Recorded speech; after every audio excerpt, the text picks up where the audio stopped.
नमस्कार, between the lines में दिल रंजन में आपका स्वागत है। आज हम बात करेंगे नेपाल की। और नेपाल को प्रधानमंत्री मोदी ने मणिपुर से साध लिया है। जो जेनजी का वहां आंदोलन था, उसके बाद सत्ता परिवर्तन हो गया। सुशीला कार्की वहां प्रधानमंत्री बन गए अंतरिम। अब मार्च में वहां इलेक्शन होने हैं, लेकिन जो प्रधानमंत्री ने जो खेला किया है, जेनजी पे जो खेल गए हैं, वो उसका क्या असर होगा और चीन कैसे इससे सकते में आ गया है, उसको समझ में नहीं आ रहा कि करें क्या। अभी तक उसकी प्रतिक्रिया उस ढंग से नहीं आई है।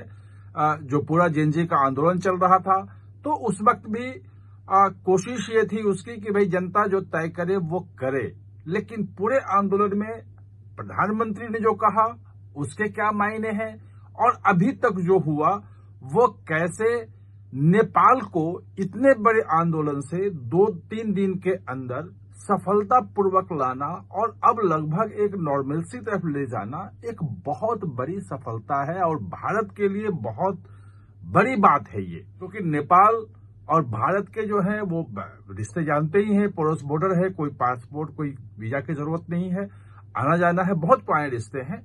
तो ये जो समस्या थी वो कैसे जेनजी आंदोलन भारत के फेवर में हुआ, भारत के पक्ष में हुआ और चीन के खिलाफ गया, इसको हम समझने की कोशिश करेंगे। तो सबसे पहले आज मणिपुर से जो जेनजी आंदोलन पे जो पहले दिन जिस आंदोलन हुआ था, हिंसा हो रही थी। पहले दिन आई थी कि 19 लोग मारे गए, अब उनकी संख्या 30 के आसपास हो गई है। तो उस दिन सीसीएस की जो बैठक हुई थी, कैबिनेट कमेटी ऑन सिक्योरिटी की बैठक जो हुई थी, उसके बाद भारत ने बहुत ही सावधानी से प्रतिक्रिया दी थी और ये कहा था कि ये जो बच्चों की जो मौत हुई है, युवाओं की मौत हुई है, 18 साल से 28 साल के 20 के युवाओं की मौत हुई है, ये गलत है। और ये इसके लिए उन्होंने कहा था, पूरे उसमें खेद जताया था कि ये चिंताजनक है, ये गलत है, ये नहीं होना चाहिए था। उसको लेकर के एक संवेदना व्यक्त की थी भारत ने। उसके बाद जब भी विदेश मंत्रालय से बात हुई, सब कुछ हुआ, तो वो एक सावधानी की मुद्रा थी कि अभी जो कुछ भी हो रहा है हम कोई प्रतिक्रिया देना नहीं चाहते हैं, क्योंकि वहां ये कोशिश हो रही थी कि कैसे इस पूरे आंदोलन को भारत विरोधी आंदोलन के रूप में पेश किया जाए। और इसलिए जो जेनजी आंदोलन में भी कुछ लोग थे, उन्होंने जो भारतीय समुदाय के जो व्यापारी थे उनको निशाना बनाया। कुछ भारतीयों को के साथ मारपीट करते हुए, अभद्रता करते हुए भी चीजें देखी गई। जो प्रधानमंत्री मोदी के खिलाफ बोलते हुए भी लोग आए, जो भारतीय जो टीवी चैनल थे उनके कुछ पत्रकारों के साथ भी अभद्रता की बातें आई। लेकिन उस सब के बावजूद एक संयम बरता भारत ने और उसको बिल्कुल शांति से होने दिया। पूरे आंदोलन को शांत करने में जो नेपाल की सेना है उसकी बहुत ही सराहनीय भूमिका रही। वहां की सेना ने मोर्चा संभाला, देश को बिखरने से बचाया, हिंसा को तत्काल रोकने का काम किया और एक बातचीत के माहौल के द्वारा तमाम जो जेनजी आंदोलन से जुड़े लोग थे वो सबको जोड़ के बातचीत करके और एक रास्ता निकाला कि भाई अब जो है संसद भंग है, अब चुनाव होगा और जो प्रांतीय असेंबली है उनके भी भंग होने की बात हो रही है, वो तो धीरे धीरे जो सुशीला कार्की है वो लेंगे। लेकिन वो जो जेनजी जो है जिसने पूरा का पूरा 3 दिन में नेपाल में पूरा तख्ता पलट कर दिया, उस जेनजी के लोगों को, आंदोलन से जुड़े जो युवा हैं, बिल्कुल एकदम 28 साल से कम उम्र के युवा, उनकी तारीफ की प्रधानमंत्री ने और कहा कि ये जो युवा जो 2 दिन पहले तमाम सरकारी दफ्तरों को, संसद को, हाईकोर्ट को, हर जगह आग लगाते हुए दिख रहे थे, तोड़फोड़ करते हुए दिख रहे थे, बिल्कुल कोहराम मचाए हुए थे, 2 दिन बाद वही युवा सड़कों को साफ करते हुए दिखे हैं।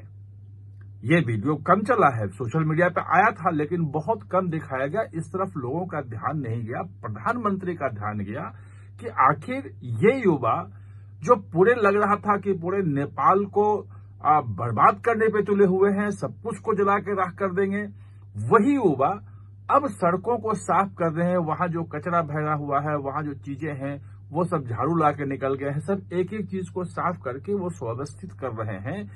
ये प्रधानमंत्री ने कहा कि नेपाल के लिए एक नई उम्मीद की किरण है और ये दिखा रहा है कि ये युवा सिर्फ और सिर्फ इनका सत्ता परिवर्तन करने का या कोहराम मचाने का या लोगों के खिलाफ जो है, नेताओं के खिलाफ जो है, वो सिर्फ गुस्सा इनका नहीं है, बल्कि एक बेहतर नेपाल बनाने के लिए इनका आंदोलन है।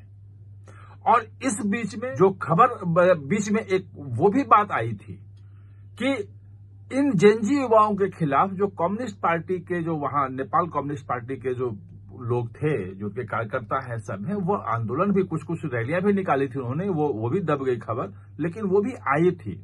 और जो ओली हैं वो उन्होंने जो है मतलब त्यागपत्र दिया, उसके बाद भी कल एक नया पैंतरा खेल दिया था, भारत विरोधी पैंतरा खेला था और लगा था कि उसके द्वारा वो बच जाएंगे। और लिपुलेख, काला पानी जो भारत के साथ विवादित जगह है कि हम उसके लिए एक होंगे और राष्ट्रवाद की बात वो हमारा हिस्सा है, ये है नेपाल के साथ, मतलब भारत के साथ कैसे कटुता बढ़ाई जाए, कैसे जो झगड़े वाले मुद्दे हैं उसको उठा करके उन्होंने अपनी जो है एक प्रासंगिकता बनाए रखने की कोशिश की थी, लेकिन वो बिल्कुल काम नहीं आया।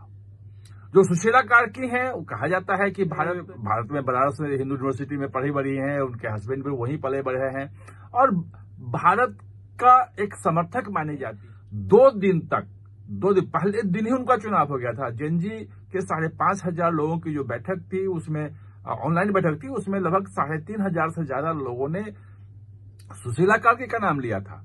लेकिन 2 दिन तक उनको रोके रखा गया क्योंकि कुछ लोग जो गुट थे, जो खासतौर पे चीन समर्थित गुट थे, वो विरोध कर रहे थे कि ये न बने और अलग अलग बालेंदु शाह से लेके और तमाम नाम उसमें आ रहे थे, उछाले जा रहे थे कि इनको रोका जाए। वो भी नहीं हुआ। सुशीला कार्की को प्रधानमंत्री ने दिया ही कि भाई बधाई आप और आप काम करें, सब कुछ करें। और खास तौर पे जेनजी आंदोलन से जुड़े जो लोग थे उनको जो बधाई दी, उनपे जो भारत ने भरोसा जताया, वो एक अलग चीज है, वो एक नई दिशा में ले जाता है। और इस पूरे आंदोलन में अगर देखेंगे जेनजी आंदोलन में, तो नेपाल को अलग अलग भागों में बांट करके और पॉलिटिक्स करने की बहुत कोशिश हुई है। और खास तौर पे 2008 के बाद जब राजशाही खत्म हुई और उसके बाद कम्युनिस्ट जो थे भूमिगत होकर आंदोलन कर रहे थे, प्रचंड थे, ओली थे, ये सब बाहर आए, इनका एक चला, फिर इन्होंने वो पार्टी बनाई और सरकार में लंबे समय तक यही बार बार आ रहे थे और भारत के बजाय पूरे नेपाल को वो चीन की तरफ ले जा रहे थे और खुल के चीन की बात करते थे, भारत के खिलाफ बोलते थे। BRI जो रोड है वो उसको वहां तक ले आए थे। ये सब चीजें जो थी वो भारत के हितों के खिलाफ थी। अब जो वहां पे एक मुहिम चली है, भारत को पहली बार उम्मीद दिखी है और मोदी ने जो आज संदेश दिया मणिपुर से, वो उसका मतलब साफ साफ है कि अब भारत को एक नेपाल जो है, जो अपना पुराना सहयोगी रहा है, भारत नेपाल के हमेशा साथ रहा, नेपाल भारत के साथ रहा और उसको जो चीन अपनी तरफ करने की कोशिश करता 2008 के बाद, वो अब नेपाल वापस भारत की तरफ आएगा। ये उम्मीद बड़ी चीज है। आगे देखते हैं, जैसे जैसे कोई डेवलपमेंट होता है तो फिर हम आपको बताएंगे।